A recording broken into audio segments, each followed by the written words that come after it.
Warrior Number 6, codenamed Sentuin Rokugu, works under the command of the Kisaragi Corporation, a notorious villain organization specializing in invasion campaigns targeting planets with favorable living conditions, serving their ambition for inter-universal domination. Despite bearing the title of an elite warrior, Rokugu personally shows little interest in the organization's ideals. For him, most of his time at headquarters revolves around teasing the two most powerful female leaders, Supreme Leader Astaroth and Supreme Leader Belil, rather than focusing on training or missions. When a new planetary exploration project with an Earth-like environment was launched, genius scientist Lilith directly headed the campaign. Her greatest achievement was the completion of an interplanetary teleportation device, an unprecedented modern technological marvel. For this mission, Rokugu was designated as the first person to cross dimensional space to survey the target planet. Supporting him is Alice Kisaragi, an android with the appearance of a charming young girl, but actually housing an extremely powerful nuclear bomb in her body, capable of causing genocidal disaster if seriously damaged. Though programmed to monitor and assist, Alice always maintains a condescending attitude, frequently criticizing Rokugu as useless, while he views her as a walking piece of metal, sometimes not even bothering to hide his contempt. Before departure, Rokugu hoped to be sent off with a warm embrace from Supreme Leader Astaroth. But what awaited him instead was a flying kick from her.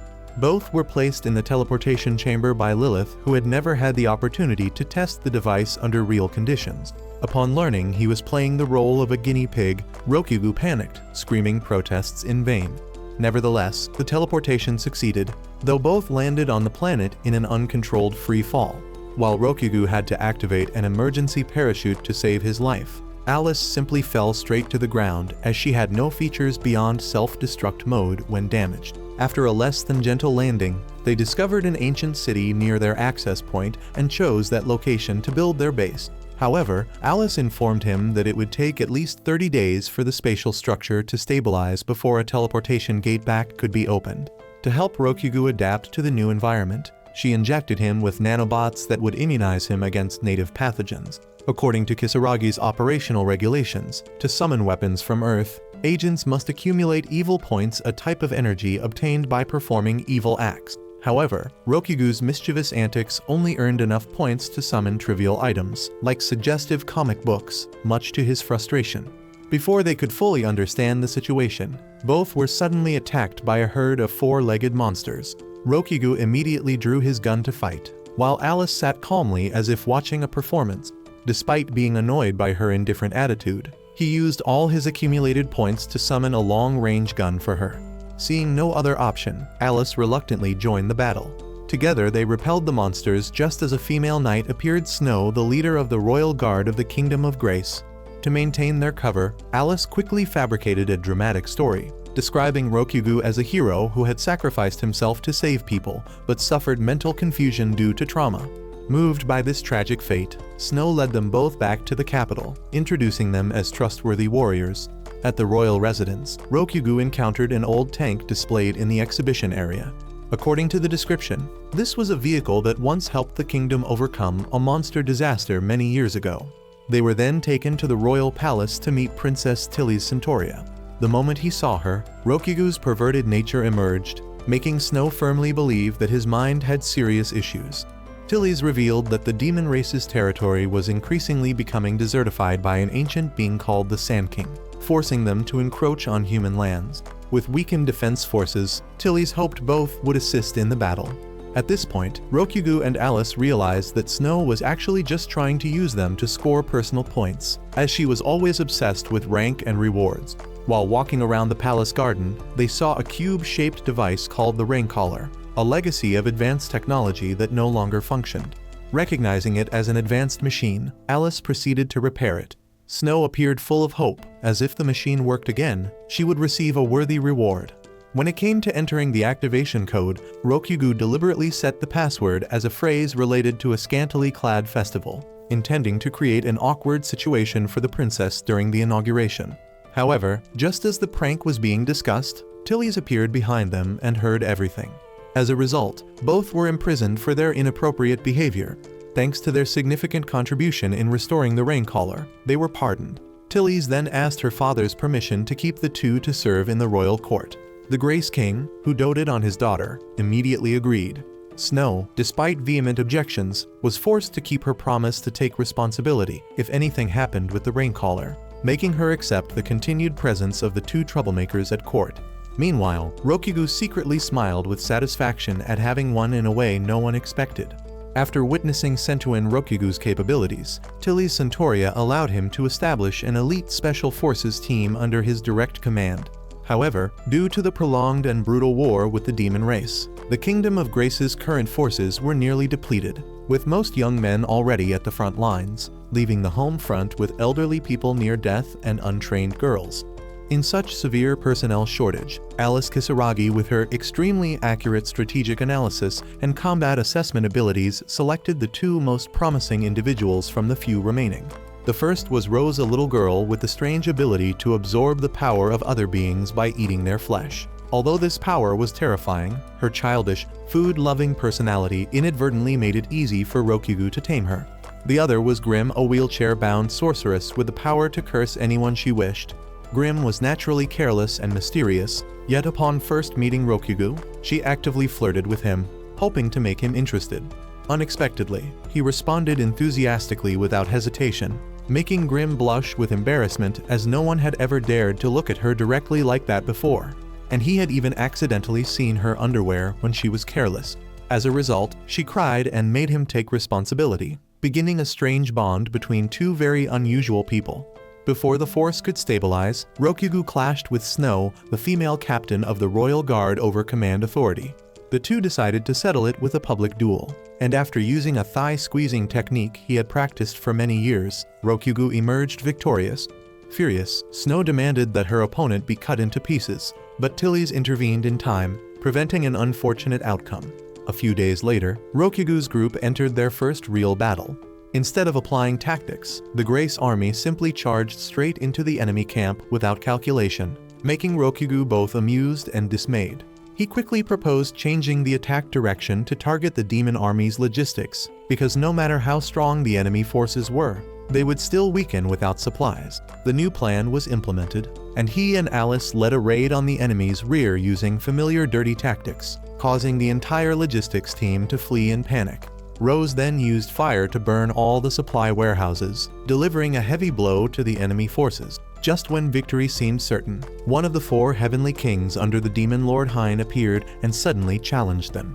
Unlike the serious reactions of others, Rokugu wasn't worried at all and calmly took out his camera to photograph the confrontation as if he were on vacation. Hearing Hine's temptation that joining the demon side would bring high rewards, he didn't hesitate to express his intention to switch sides, ensuring that Tilly's would never dare give him a command position again. Despite saying this, when Hine withdrew, leaving the soldiers to be handled by Guradagan, another of the four heavenly kings, the situation became chaotic. Guradagan didn't hesitate to launch a heavy attack, shattering Grim's head right in front of her comrades, leaving everyone stunned.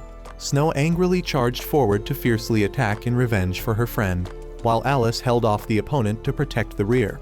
However, at that moment, Guradagan suddenly received an urgent order and withdrew immediately afterward, leaving the battlefield atmosphere filled with sorrow. Rokugu was completely devastated, believing that Grim had truly vanished from this world. But Snow later revealed that Grim carried monster bloodlines and was also a follower of the deity Generation, the god who holds life and death. If a sacrifice ritual was performed, she could be reborn.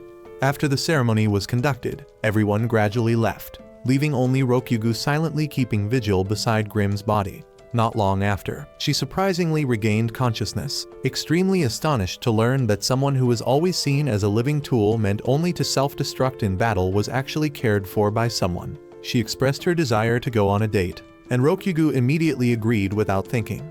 Thus, the two began a one-of-a-kind date not to exchange love, but to sabotage couples in love throughout the city.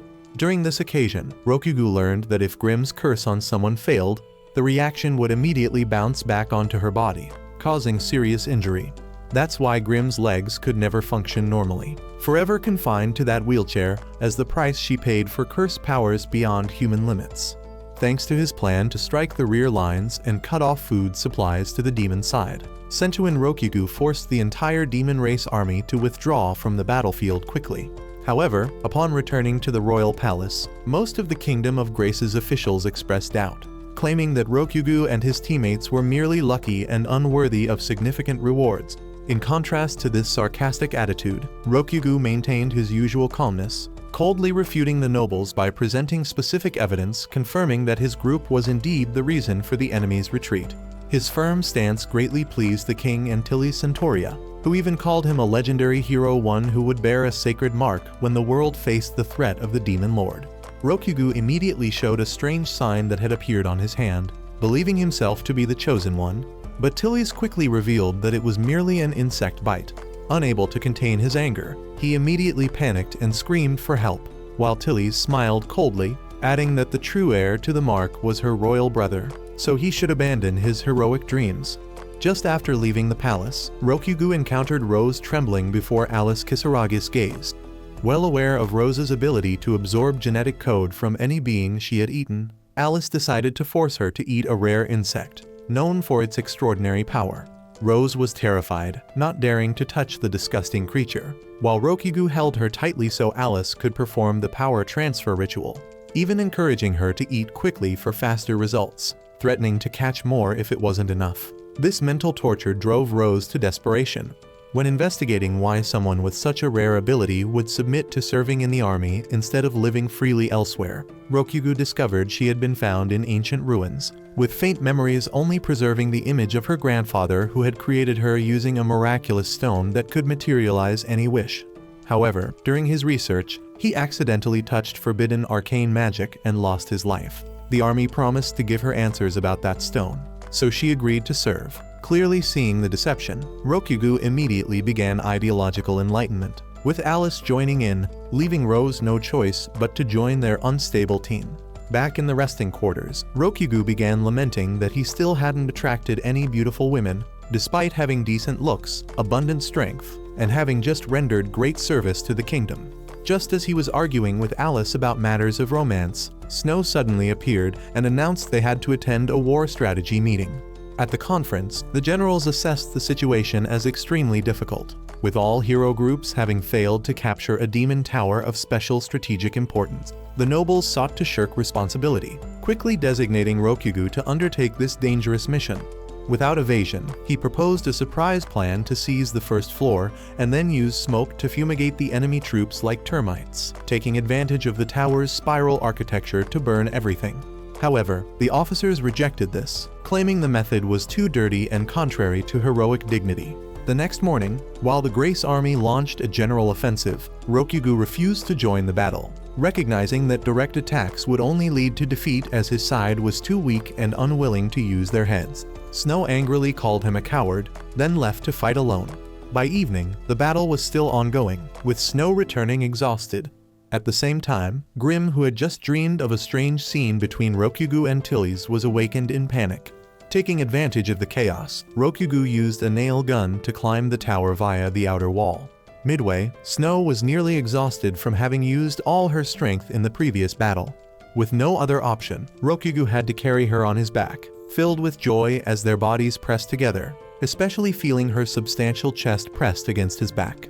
Upon reaching the tower's peak, the small group stealthily approached two enemy commanders, Goathead and Bullhorn, from behind.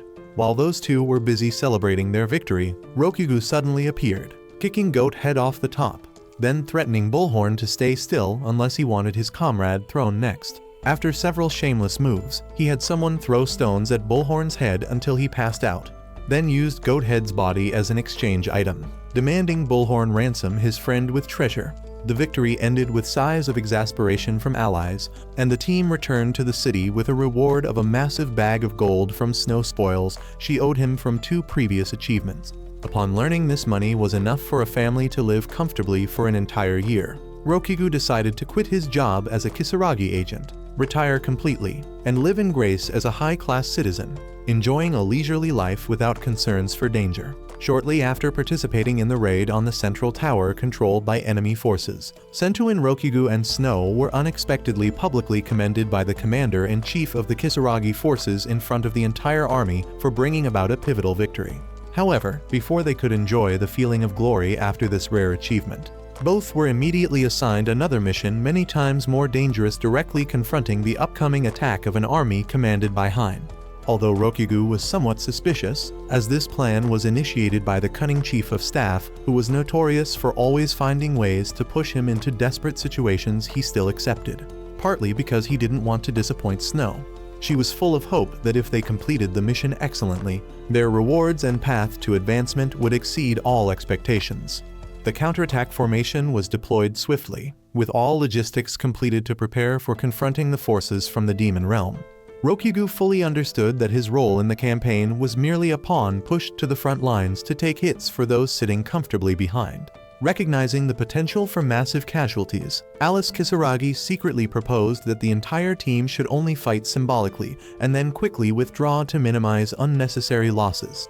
Meanwhile, the battlefield gradually became engulfed in thick dust. Then suddenly, a giant golem made entirely of boulders appeared, a strategic weapon deployed by Hine to the battlefield as an overwhelming first strike to crush the enemy's morale. As soon as the deformed creature appeared, the Grace army, in panic, immediately fled, leaving the battle line for Rokugu's group to handle. No one else wanted to risk their lives confronting that giant monster. All made excuses to shirk responsibility. With no other choice, Rokugu had to face it alone, launching a first strike with a direct punch to the golem's outer layer, causing his entire arm to go numb as if he had just hit a metal wall. Not giving up, he continued kicking at the creature's legs. However, this action immediately caused his body to be pinned to the ground by the giant stone hands as if he were nothing more than an insect. Forced into a corner, he had to remove all physical limitations to release his highest level of sealed power. At that moment, Alice charged straight into the battle line, attached a heavy energy bomb to the golem and detonated it, causing the monster to explode violently, with fragments flying all over the battlefield. Although they eliminated the main threat, the price was that Rokugu lost his ability to move for 3 minutes because he had released all his body's potential. He quickly asked his teammates to hold position and protect him from counterattacks during this critical time. The situation became even more intense when Hine personally appeared and joined the battle, using magic to suppress the entire team with superior firepower. Snow fell into crisis upon discovering that her newly purchased sword had completely melted under the enemy's magical effects. She screamed in anger, making everyone almost embarrassed by the absurdity. Rokugu tried to stop her, signaling to keep quiet to avoid drawing attention. But Snow's chaotic reaction caused Hine to discover the position where he was trying to hold out. Just as the finishing blow was about to be launched, Grim timely cast an ancient curse that blocked all of Hine's movements for a short time. Just as the 3 minutes passed, Rokugu fully recovered his physical abilities. Seeing herself at a disadvantage, Hine suddenly switched to negotiation, extending an invitation to join the Demon Realm with compensation 3 times their current rate, plus many privileges no one else enjoyed.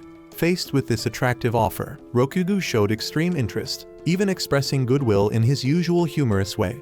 Just when the recruitment seemed about to succeed, Snow unexpectedly charged forward, delivering a fatal blow that caused the glowing gem to fall from Hine's hand. She immediately knelt down, begging to take back the stone, but Grim keenly discovered it was a magic stone, a crucial catalyst that helps mages maintain fighting energy, and also a core component of the 4 Heavenly Kings' power. Knowing she couldn't lose it, Hine had to accept Rokugu's bizarre request to be an unwilling model for an artistic photo shoot directed by him. While she had to pose on the battlefield, her face unable to hide her suffering and embarrassment, her subordinates standing outside didn't know whether to cry or laugh. When the humiliating photo session ended, Hine demanded the return of the magic stone as agreed. However, Rokugu broke his word, brazenly keeping the precious gem with him, even hiding it in a very sensitive location, making Hine blush purple with rage, yet still forced to retreat due to lack of fighting strength. That night, Rokugu's group held a celebration party with strong alcohol and lavish food. Having drunk too much, Rokugu was escorted back to his rest quarters by Snow in an almost unconscious state. While passing through the main corridor leading to the camp, Snow unexpectedly encountered the chief of staff, who held considerable power in the Grace army. He made an offer difficult to refuse if she would cooperate in providing evidence proving Rokugu was a spy. She would be allowed to return to the Knight's Order along with many privileges as in her glorious days. Although initially Snow had no intention of betraying someone who had fought alongside her through many campaigns, all her faith suddenly wavered when she accidentally overheard a conversation between Rokugu and Alice. What they discussed confirmed the shocking truth that they were indeed agents from another planet, sent to this world by the Kisaragi organization to serve a dark purpose. Snow's heart fell into a chaotic mix of emotions, as trust, feelings, responsibility, and reason clashed violently, pushing her to a crossroads difficult to choose. Although being discovered as a spy almost always meant death, Snow did not choose extreme measures against Sentuin Rokugu and Alice Kisaragi. Instead of escorting them to the execution grounds, she simply expelled them from the royal palace. This leniency somewhat surprised Alice, while Rokugu felt rather smug, as he was always the type to adapt quickly to adversity. With no official shelter, both had to temporarily rent a room in a residential area to continue existing in this strange land. From that point, the plan to activate the teleportation machine, a device to bring more warriors from the Kisaragi organization to this planet, became their ultimate goal. Nevertheless, Rokugu hesitated when thinking about the possibility of this place being conquered, because through his time here, he had begun to form a strange feeling called attachment. Alice, who was pragmatic and carried no weak emotions, announced that a division of the demon army was about to attack the Kingdom of Grace. Hearing this, Rokugu initially seemed very excited at the prospect of Snow, who had humiliated him, having to taste bitter defeat. However, when Alice calmly revealed the real reason behind the expulsion decision was that Snow wanted to protect them, as she had discovered their true identities early on and had been secretly covering for them, Rokugu's expression immediately changed. At this point, he no longer wanted to see the kingdom fall, but instead began planning to accumulate evil points to prepare for the major battle ahead. The irony was that evil points couldn't increase without performing wrongful acts. Therefore, at night, Rokugu secretly sneaked out, hoping to perform some intimidation tricks to cause social disorder, thereby accumulating more evil energy. Unfortunately for him, the first person he chose to scare wasn't frightened at all, and even pulled him into an unexpected situation that left Rokugu panicking. Before he could escape, Snow and Grim appeared in the role of security patrol. Noticing suspicious behavior, Snow immediately reprimanded him severely, while Grim curiously asked why Rokugu was no longer in the military, even though no one had publicly disclosed this information. Unable to admit being expelled for espionage, Rokugu made up a reason that Snow had harassed him excessively until he couldn't stand it. Moreover, he asked Grim to spread this information throughout the city, making everyone believe that Snow was the one who had made advances. As a result, the very next morning, rumors spread like lightning, describing Rokugu as someone who habitually unzipped his pants in front of others. Being rumored to be a pervert, he hurriedly ran back to the rented room to defend himself, but Alice calmly confirmed it, both mocking and acknowledging that at least he was trying for the mission. To prepare for confronting the demon army, the two decided to use guerrilla tactics, leveraging Earth knowledge about asymmetric defense strategies. In the silent night, they quietly went outside to dig holes on the crucial roads that enemy forces might move through. At each transportation point, the couple set up homemade mines to cause damage to the opponent before they approached the city gate. On their way back from the front line, Sentuin Rokugu and Alice Kisaragi accidentally encountered a crowd of citizens gathering, everyone's face clearly showing concern. When listening to their discussions, both quickly realized a serious crisis was occurring. It turned out that the hero who was considered the future savior of the Kingdom of Grace had suddenly disappeared after pursuing one of the high-ranking demon leaders, a member of the 4 heavenly kings known as Prowl.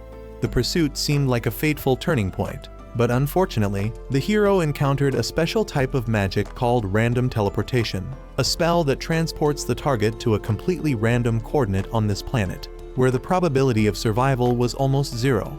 Some people believed this could be the fulfillment of an ancient prophecy, saying that the chosen one would undergo an extreme life and death trial, then become stronger and defeat the demon lord. However, according to Alice's analysis, the current situation showed that the trial should have taken place at the tower in the previous battle. But at that time, the person taking the main role wasn't the hero, but Rokugu, someone who wasn't in any legend. This led to an ironic consequence. Although they had repelled the demon army, they inadvertently took away the opportunity for the truly chosen one to overcome calamity, making the kingdom's future extremely uncertain. Given the situation, Rokugu and Alice considered completely withdrawing from this place, as they felt their mission here was complete, although the result didn't carry much long-term significance. While the two were packing their belongings to leave, Princess Tilly's Centauria suddenly appeared. Her demeanor showed no resentment. Instead, she radiated calmness and resilience. Tilly's frankly said she knew Rokugu and Alice's true identities, understanding they were agents sent by an extraterrestrial power. However, she had no intention of capturing or interrogating them, as any punitive action had now become meaningless. The only thing she wished was for them to stay a little longer, to witness the final moments of the Kingdom of Grace, which might completely collapse in the next demon invasion. Tilly's wanted them to bring this story back, not as a battle report, but as evidence of the existence and courage of a small kingdom that desperately resisted overwhelming power. That night, Snow, Grim, and Rose also came to Rokugu's residence. Although appearing cold, Rokugu frankly advised the three to retreat if they felt they couldn't face the situation, as he and Alice would leave the next morning. Though not explicitly stated, his eyes contained silent struggle. When dawn broke, all remaining Grace soldiers assembled, not a large force, mostly warriors who had been defeated many times, but they still steadfastly moved forward with a spirit of fighting to the death. On the other side of the battlefield, two powerful demon leaders, Hine of the Flame and Gwyneth Wrecker, were leading a great army approaching the kingdom's border.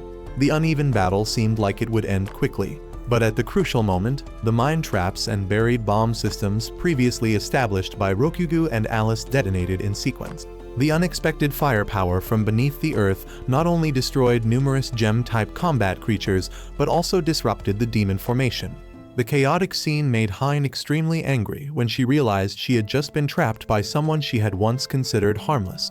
In the thick smoke of the explosion, the truth appeared clearer than ever. The person everyone had considered a burden was actually the reason the enemy had to step back. When the demon army approached Grace Castle, the situation became more tense than ever.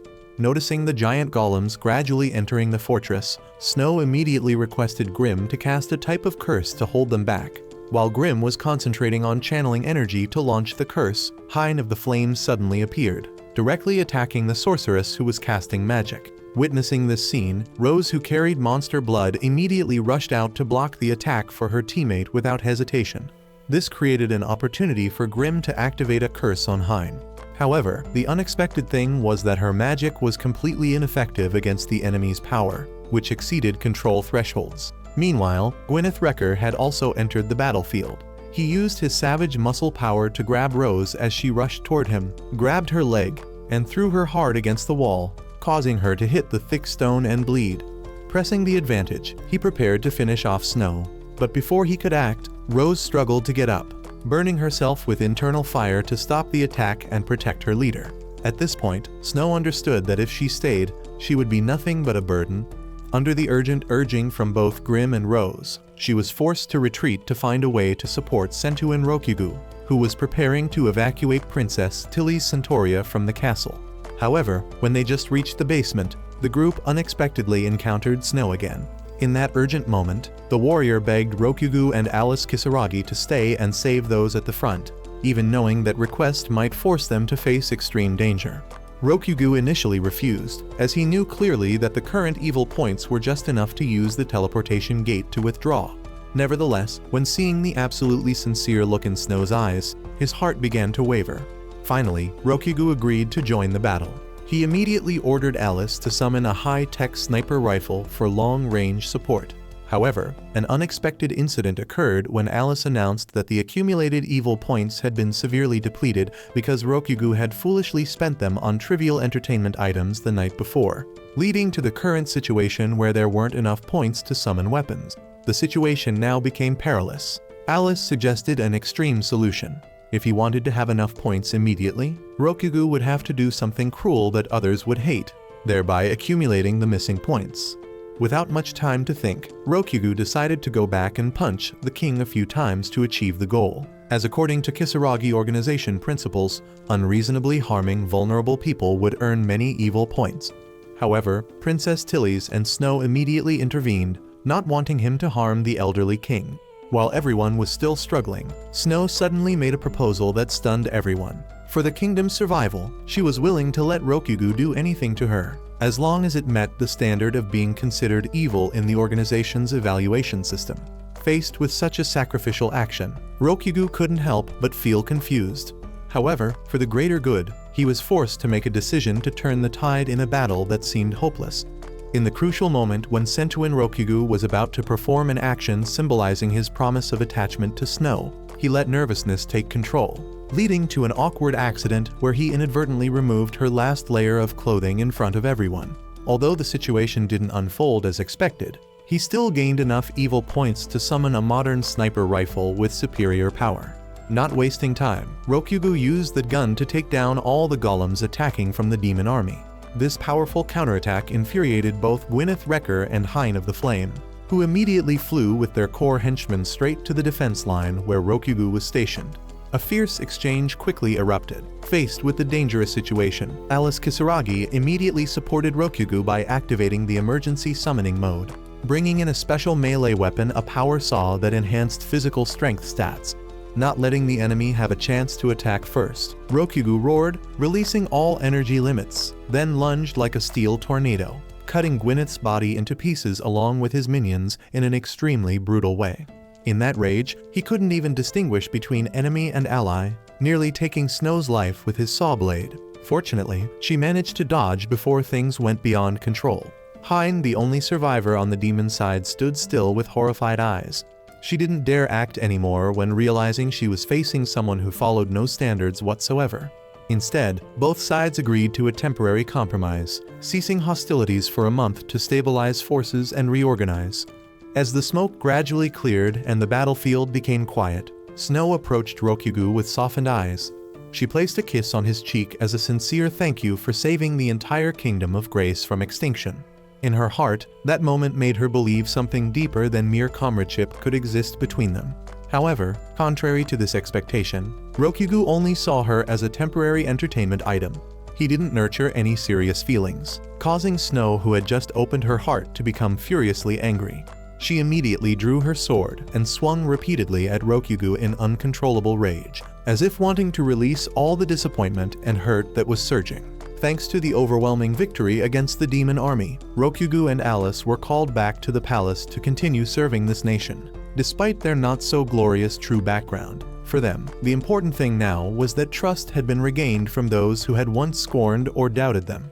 When learning that all previous dark schemes were intentionally manipulated by the Chief of Staff himself, Rokugu decided to personally return the favor to the one who had pushed him into deadly situations.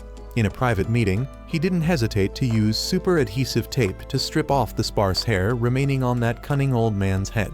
The scene was nothing short of a symbolic punishment, both humiliating the enemy and making viewers feel satisfied after a long series of dirty tricks were exposed. A few days after the battle settled down, Sentuin Rokugu unexpectedly received communication from the Kisaragi organization.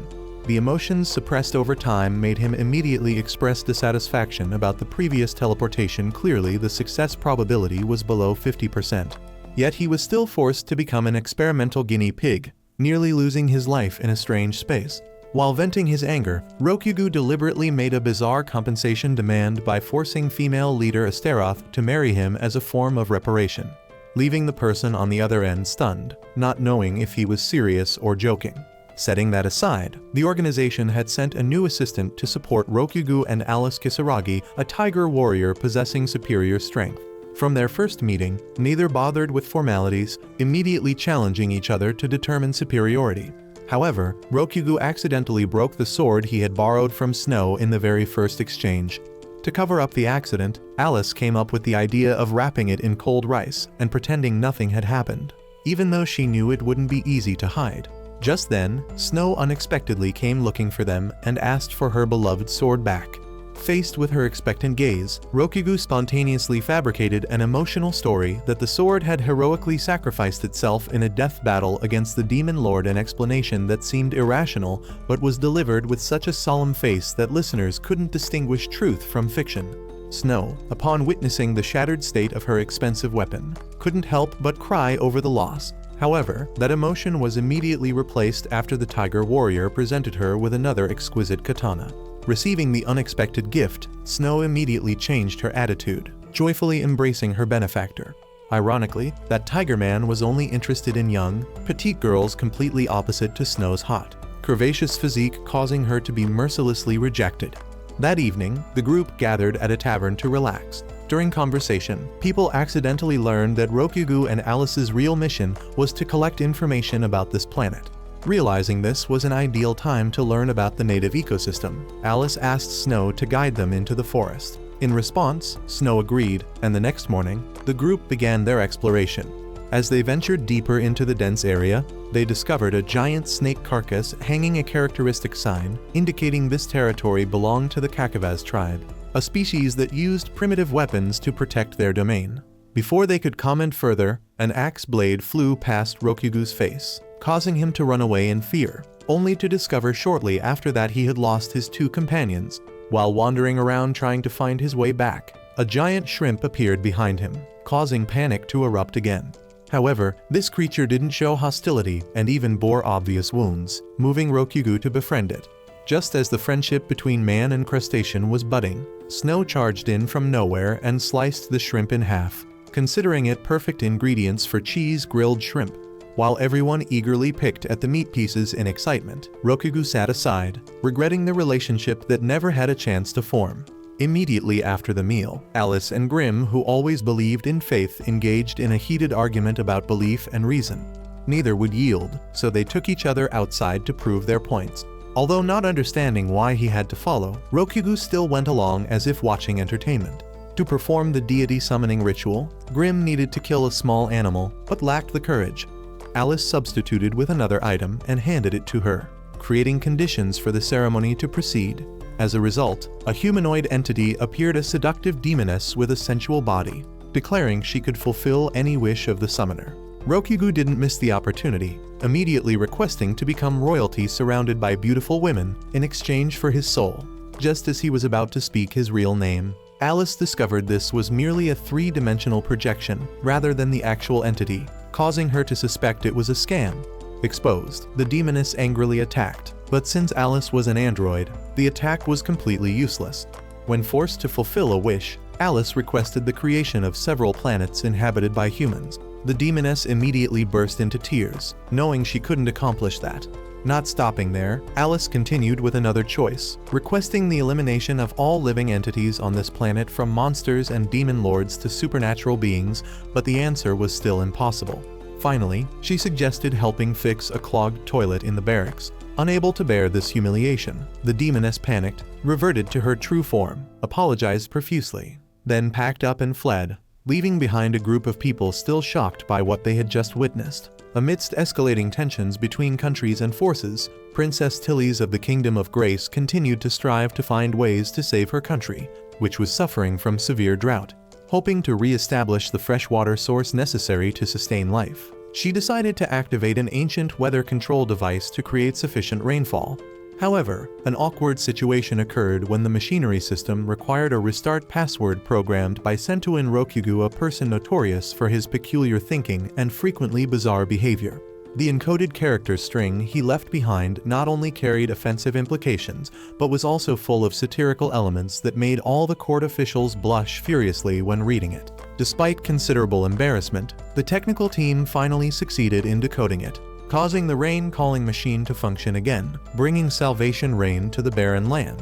Immediately after, the group of warriors led by Rokugu set out toward the Kingdom of Taurus, this time using a modern mechanical vehicle that he had recently acquired, a strange vehicle with an exotic appearance that astonished the native residents. The journey didn't last too long, as upon arrival, they were immediately given a grand reception, even being honored as messengers of peace.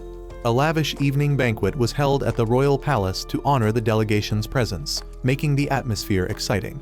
While Rokugu and Alice Kisaragi maintained their usual calm demeanor, the other three members behaved in completely opposite ways.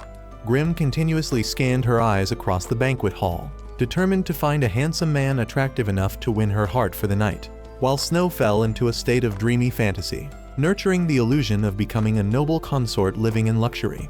Notably, they all ignored warnings that the prince here was not only incompetent, but also had a slovenly appearance, with messy, greasy hair, a careless dressing style, and substandard living habits.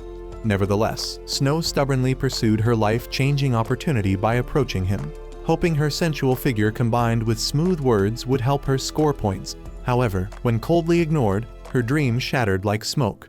Unable to maintain composure, she immediately shifted to an angry state, spewing bitter words before turning on her heel and leaving mercilessly. In contrast, Grimm had not yet given up the game, flirting with a sophisticated nobleman without bothering to check his marital status. Upon learning he was already married, she flew into a rage, ruthlessly cursing him as if betrayed, though in reality, she was the one who initiated the flirtation. These awkward situations left Rokugu only able to stand with folded arms watching from afar, unable to intervene in the chaos caused by the three women. While the banquet hall began falling into disorder due to ridiculous arguments, Rokugu and Alice quietly withdrew from the noisy area, proceeding to infiltrate the palace basement with the objective of investigating top-secret information. In this remote location, they unexpectedly encountered Hine, one of the top leaders of the demon realm.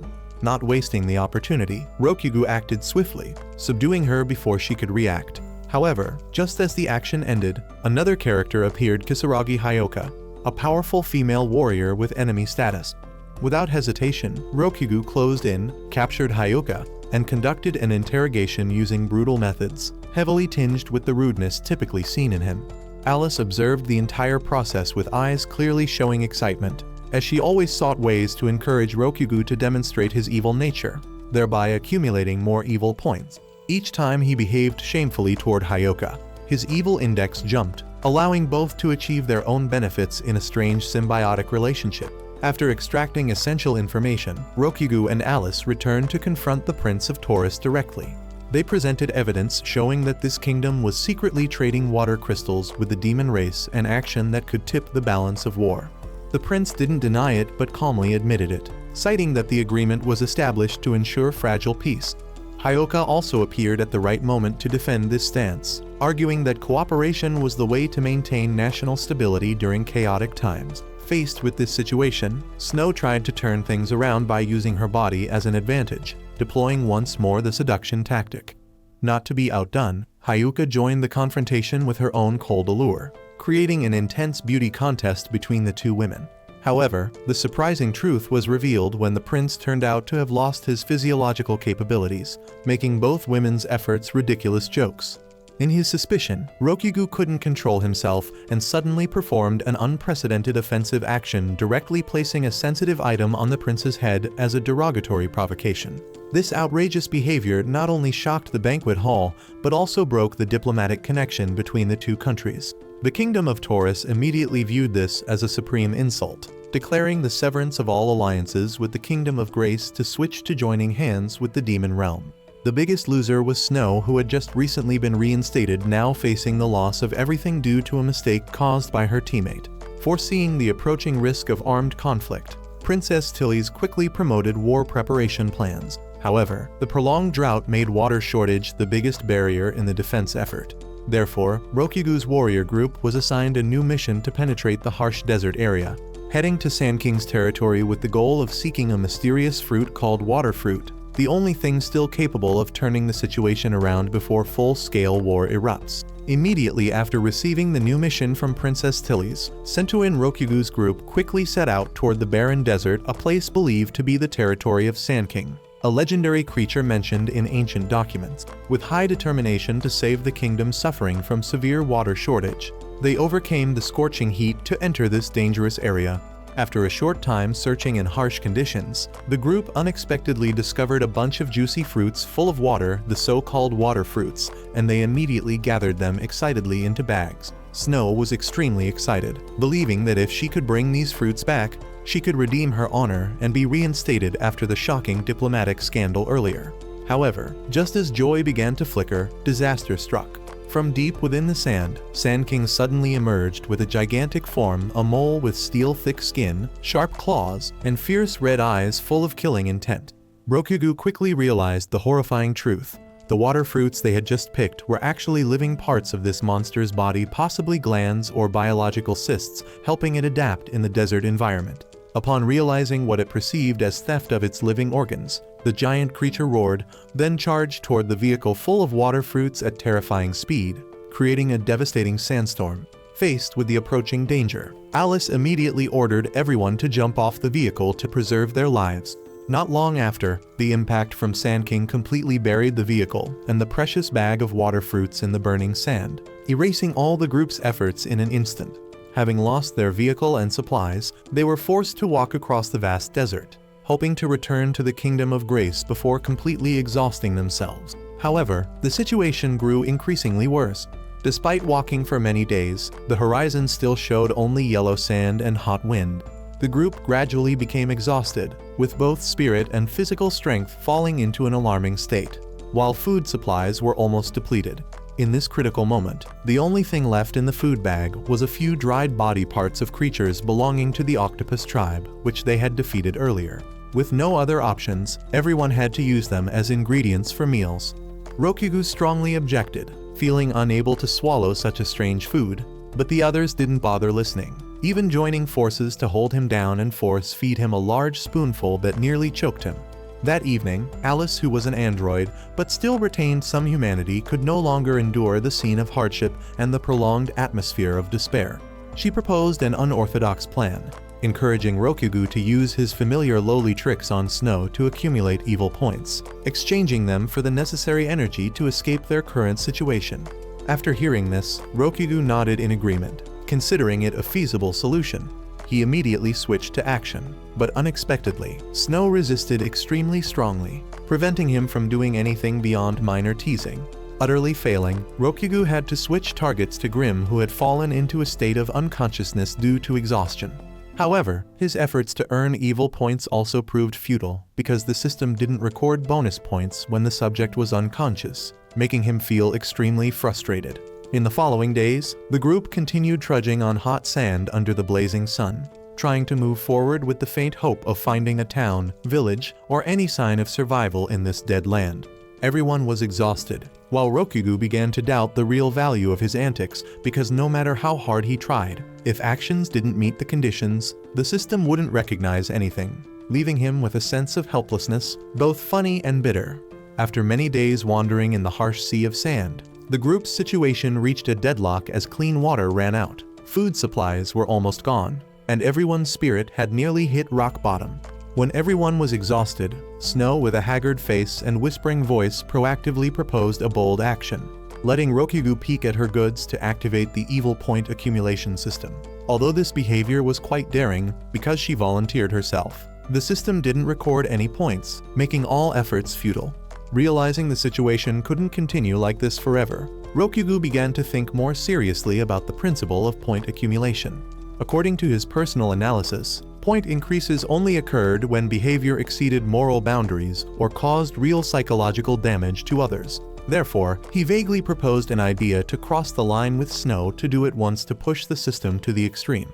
However, although hunger dimmed his reasoning, Rokugu was still sober enough to know that if he dared to actually do it, Snow would certainly not hesitate to cut his banana right on the spot. Before things went too far, Snow suddenly fainted due to physical exhaustion.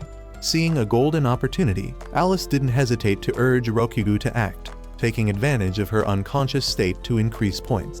However, before he could apply his familiar tricks, Rose, the half-beast girl with a cute appearance but extremely strong carnivorous instincts, suddenly appeared in an uncontrolled state. Due to extreme hunger, Rose thought Rokugu was a delicious prey and clearly showed her intention to take a big bite out of him. While Rokugu was mistakenly thinking this was a golden opportunity to get intimate with the girl, before he could do anything, Rose lunged at him, ready to tear him apart if he didn't react quickly. In utter panic, he threw Alice out to make space for escape. The life and death chase between a hungry humanoid creature and a mercenary who liked to do depraved things lasted all evening. Both punched each other, wrestled, and screamed in the dust, causing the entire area to become chaotic. However, this very confrontation unexpectedly helped Rokugu collect a large amount of evil points, as violent behavior combined with depraved intentions in emergency situations was recognized by the system as extremely malicious. With accumulated points exceeding the threshold, Rokugu quickly used them to summon a new transportation vehicle, a modern car that helped the group leave the desert and safely return to the territory of the Kingdom of Grace. However, the joy of return didn't last long, as they faced failure in not being able to bring back any water fruits. Princess Tilly's, though understanding the situation, couldn't hide her serious expression when conveying new information. According to a secret source, the demon army was planning to seize an ancient weapon with terrifying destructive power that was sealed in an ancient ruin, deep in a forgotten land. She immediately ordered Rokugu and his group to depart immediately, stopping their plot before disaster struck. While everyone was still considering the danger level of the mission, Alice, who was never absolutely loyal to anyone beyond her data collection and point accumulation mission, developed her own plan. She wasn't much concerned about protecting the kingdom, but secretly planned to seize the ancient weapon for the Kisaragi organization, seeing this as the best opportunity to increase the power of the evil side while fulfilling long-term domination ambitions, with two conflicting objectives beginning to form within the same group. The upcoming journey to the ruins promised to be more chaotic than ever. While the high-level leadership of the Kisaragi organization was comfortably enjoying a luxurious vacation by the pool with a magnificent view, tables full of food, and music stirring the atmosphere like a festival, at the distant front line, Sentu and Rokugu still had to work tirelessly on an endless series of missions. While sweat had not yet dried on the forehead of the warrior pushed far from the safety zone, Lilith, the somewhat eccentric scientist of the organization, suddenly announced a system-wide live event, a popularity poll for outstanding members. Immediately, this event attracted all eyes, as the rankings displayed Lilith at the top, surprising many. However, this fleeting excitement didn't last long, as an internal investigation was quickly launched, revealing that she had hired temporary mercenaries to cheat in the voting. Under the guise of an entertaining contest, her action was justified by the reason that evil was the operating principle of the organization, making it impossible for others to rebut. Previously, Rokugu had created an intense competition when he accidentally pushed Hine, the female warrior controlling flames, and Rose, the girl carrying blood mixed with insect DNA, into a fierce confrontation just to gain an advantage in the popularity poll. Tension rose to the point where conflict seemed about to erupt right at the base, forcing Rokugu to organize a public vote to ease the situation. No one expected the final result would be an absolute tie, causing the two to be paired in an ironic way, becoming an odd couple that made the entire team keep a cautious distance, not knowing when the atmosphere between them would explode. Amid these chaotic events, Astaroth, the female leader with a cold exterior who always maintained an image of absolute rationality, began to waver when remembering the missions that Rokugu had quietly completed without demanding credit. Though outwardly she maintained an indifferent attitude, inside, a strange emotion appeared, making her hesitate before asking him about the person he had voted for in the poll. However, all private plans were quickly interrupted when the alarm suddenly sounded, bringing everyone back to the harsh reality. A group of strangers, presumed to be native heroes, unexpectedly landed near the resort area. Immediately, all senior members of Kisaragi shifted from a state of rest to readiness for battle. The situation became more urgent when a series of monsters shaped like giant grasshoppers rushed in from the other side of the battle line. In that chaotic scene, Astaroth didn't hesitate to charge to the front line, leading the counterattack with a desire to prove her combat ability and push back all doubts weighing on her mind. The party atmosphere was extinguished, replaced by the smell of gunpowder and the sound of clashing metal. When the encounter temporarily subsided, Astaroth tried to find an opportunity to ask Rokugu again about the person he had truly chosen in the voting, but he remained silent, avoiding as he had done every time before. Nevertheless, she didn't abandon her intention. While everyone was recovering from the clash, Alice Kisaragi began implementing the plan for the upcoming battle at the Kingdom of Grace, an area that was becoming the focal point of a large-scale conflict. Mel, the goddess who had granted Rokugu the ability to use evil points, unexpectedly revealed that she had deliberately not increased his points recently because she feared that if he achieved too much success, the reason for him to return to Earth would disappear. Alice's analysis clearly indicated that the army from the Kingdom of Taurus was about to ally with the demon forces to organize a comprehensive attack on Grace. In the counterattack plan, Snow, a warrior with tiger-human physical characteristics, who had been demoted for her habit of swinging her sword without thinking, was assigned to block the western wing where demons held command. At the same time, the knights in the Royal Guard would be responsible for stopping the regular forces from Taurus. Meanwhile, Rokugu would once again lead a combat team including Alice, Rose, Grim, and Snow, secretly infiltrating Taurus territory to seize an ancient sealed weapon, something believed to turn the entire war situation if it fell into the right hands. The journey ahead not only required sophisticated strategy, but also posed countless awkward situations, as this unusual group of warriors had to learn to cooperate in chaos, fighting both for the organization's ideals and searching for something far beyond their initial objectives. After agreeing on tactics, the group immediately set out toward the area where the ancient weapon was hidden, the strategic target in the upcoming confrontation. Throughout the journey, Snow constantly lamented about the embarrassing failure in the previous mission that had caused her debts to pile up. Seeing her depressed spirit, Six temporarily approved an additional small allowance to help reassure her. Alice at that point could only shake her head in exasperation, remarking that Snow was increasingly resembling a money addict to the point of being uncontrollable. According to her, at the current rate of excessive spending, the entire group's budget would soon evaporate completely. While the argument was still ongoing, the team approached the ruins area, a place occupied by the demon race beforehand. Here, they unexpectedly discovered that Yuki and Hine were already present, seemingly organizing a deep infiltration into the ancient structure. Snow, momentarily regaining her confident demeanor, proposed a bold plan full of tricks, utilizing the moment when the enemy forces were complacent at night to carry out a surprise attack, dealing with all demon forces before they could react. Her thinking had clearly changed, increasingly leaning toward cunning rather than her previous direct combat style.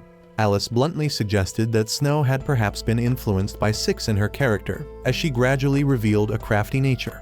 However, Six rejected that proposal, arguing that although they were an evil organization, they still adhered to civilized conduct rules far more than that dirty type of action.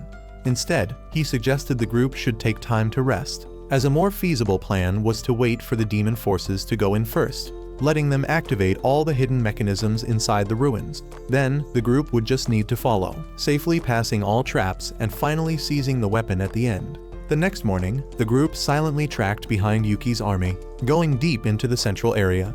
It didn't take long for them to realize that this place was once an extremely advanced civilization, with clear traces of high technology that had once flourished but had been completely destroyed centuries ago. Snow, with her prominent money-loving instinct, immediately came up with the idea of collecting broken mech suits or robot parts to bring back for recycling, hoping to earn some money to pay off her debts.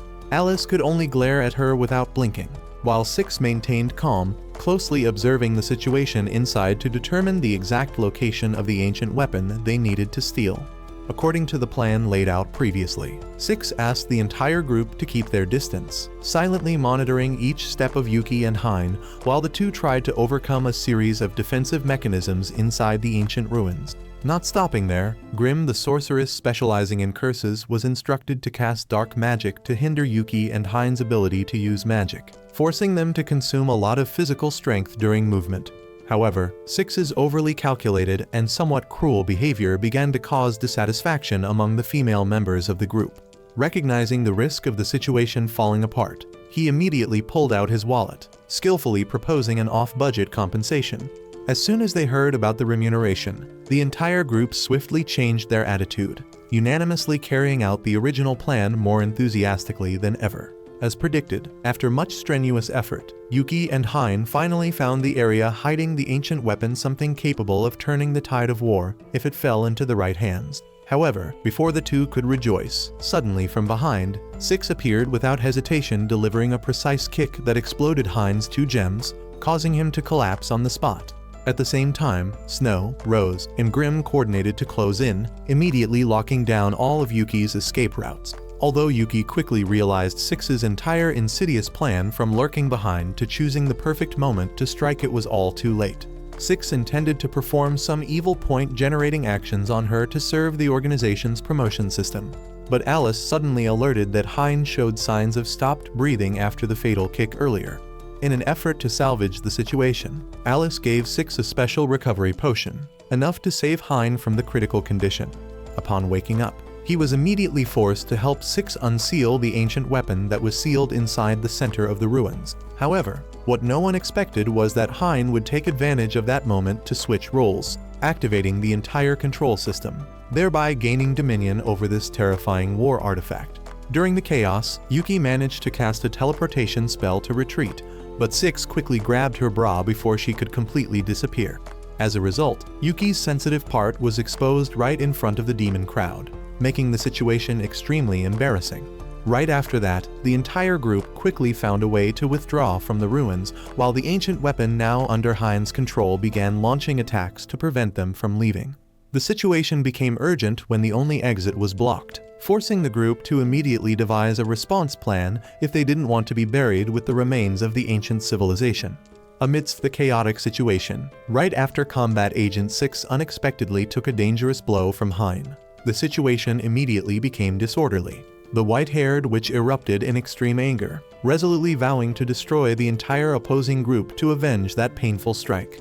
In another corner, Alice Kisaragi was still endlessly arguing with Grimm about the contradictions in their beliefs, paying no attention to the danger lurking right beside them. Meanwhile, Snow, the swordswoman who once bore the title of leader, was busy running around the battle area just to collect useless scraps, nurturing the hope of gathering enough assets to sell to reduce the enormous debt weighing on her shoulders. In the tense situation, Alice admitted she had previously requested the organization to lock Six's evil point usage rights, as she didn't fully trust his ability or his sobriety at that time.